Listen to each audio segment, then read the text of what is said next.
Rav Aharon Berachim Imodena in the Kitzur Yonas Eilim explains that if you make a neder and you do not fulfill it, it is like creating an angel that doesn't get finished, and that becomes a mazik, a damaging angel.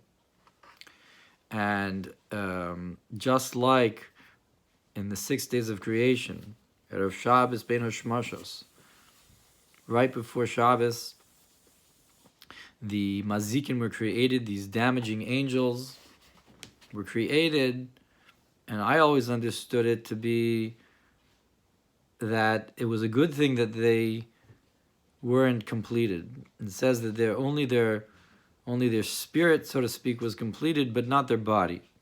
And because right away Shabbos came in, and their body wasn't completed, and that implies that this was a mercy from Hashem, that he didn't complete these Mazikін. He didn't finish them.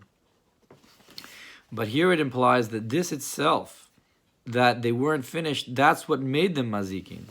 That just like when you make an oath and you don't fulfill it, you create a half an angel. You know, when you do a mitzvah and you do something, you create an angel. And if you do it badly, you blemish the angel. And here you make an oath and you don't fulfill it, you've created a mazik. You've created an unfinished angel.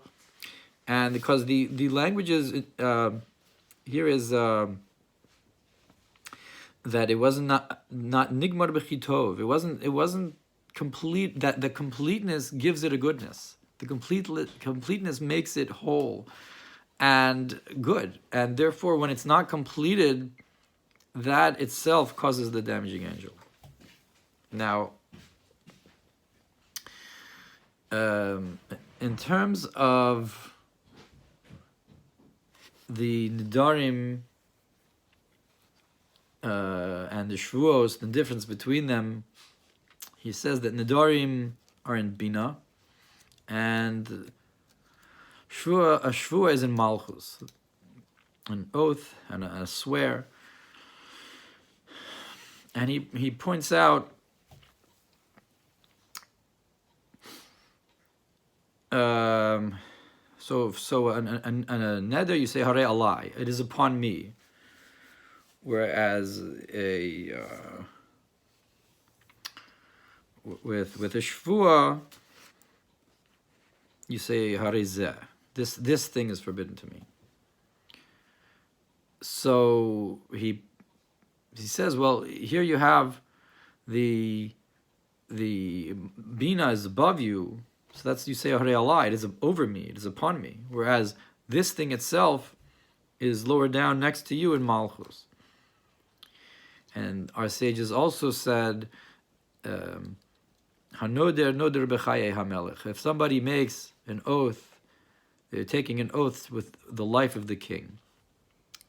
Hanishba b'melech atzmo. But if you swear on the king himself. The king himself, that's the level of Malchus, that's kingship itself. But the Chaye HaMelech, the life of the king, that's what flows down from Bina into Malchus. Another thing is that we're not nishba to be Mekayim the mitzvahs. You cannot swear to say, oh, I'm going to fulfill this mitzvah. You're already nishba ve'omed. You already swore that you'd fulfill the mitzvahs by the giving of the Torah at Har Sinai. But you can be noder. You can make a neder that would fall upon the mitzvah. And that's because the mitzvahs come from Malchus, from Hashem's kingship, whereas the neder is above that. And therefore, the neder can fall upon the mitzvah that's below it, so to speak. So too on Yom Kippur, we do hataras nedarim because we need atonement for the mitzvahs. And therefore, we're matir the neder, we, so to speak, if we have some concept that's above the mitzvah, that's tying it down, and it can't be forgiven, we atone for the neder from above the level of the mitzvahs, from bina. Now there seems to be a machlokes between the Zohar HaKadosh, where it discusses the nedarim, and in Gemara Nedarim, and it's about whether or not a neder can affect something that has mamashos or not. In the Gemara, it seems to imply that a neder is only affects something that doesn't have. A shvua.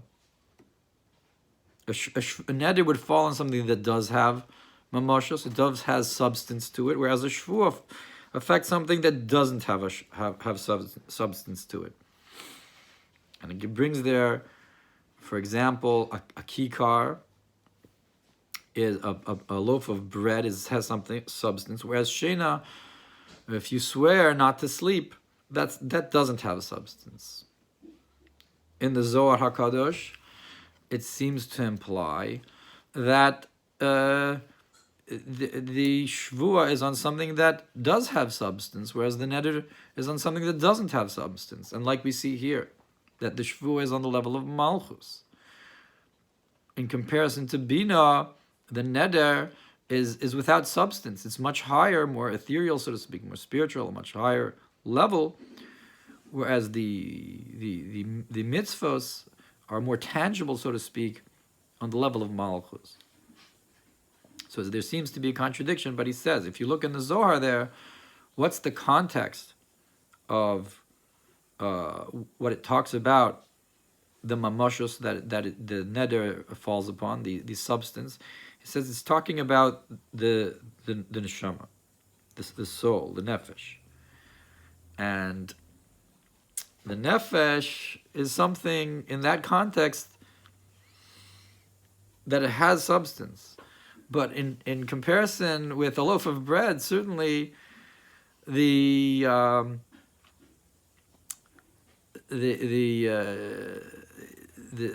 nefesh is beyond substance in relative to it. And so in their own context, they make sense. But they don't actually contradict. That's his conclusion.